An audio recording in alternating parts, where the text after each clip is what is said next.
Safe work practices, the difference between life and death. Safe work practices around electricity can mean the difference between life and death. Dangerous working conditions can turn deadly when employees try to take shortcuts or ignore the safety guidelines set forth by the applicable codes and standards. Consider the following scenario.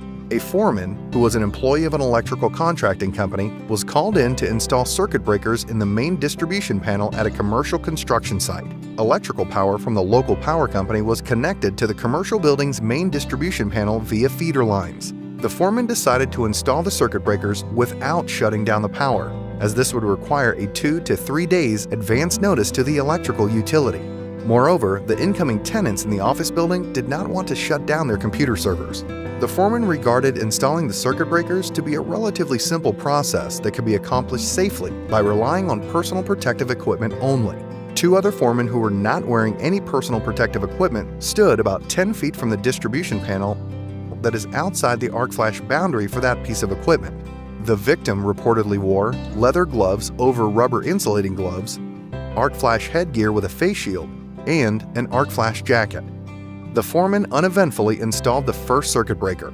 As the foreman moved to the second circuit breaker, he accidentally made contact with 2 phases of energized circuitry with a screwdriver at the 3-phase distribution panel. This resulted in a blinding arc flash, followed by an explosion. The foreman was thrown backwards from the distribution panel due to the force of the explosion. He suffered first and second-degree burns on his arms, legs, and back. The other 2 foremen who were standing outside the arc flash boundary apparently suffered no injuries.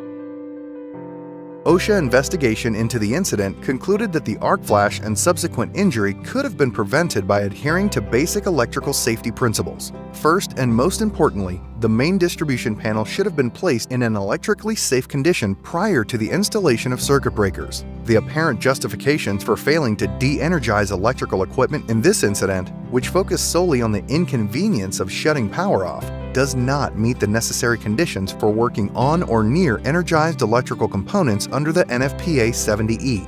Moreover, the victim, who was designated by the contractor as a qualified person, was neither adequately trained nor qualified to work on energized electrical components. The foreman's lack of training and understanding of electrical safety principles was evident from his belief that he could safely install circuit breaker boxes on the main distribution panel without de-energizing it, and that personal protective equipment would be enough to shield him from electric shock or arc flash. While the protective equipment and clothing did protect the foreman to some extent, he still suffered serious burns on a large portion of his body.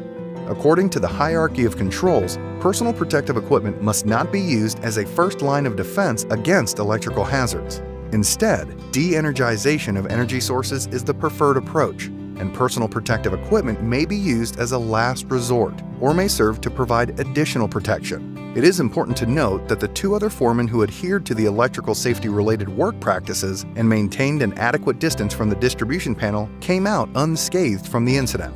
This example demonstrates that violations of the basic electrical safety requirements as set forth by OSHA and the NFPA can result in devastating consequences. Employees, supervisors, and managers must be adequately trained to increase their awareness and understanding of electrical hazards in their workplaces and the safe work practices for working around electricity.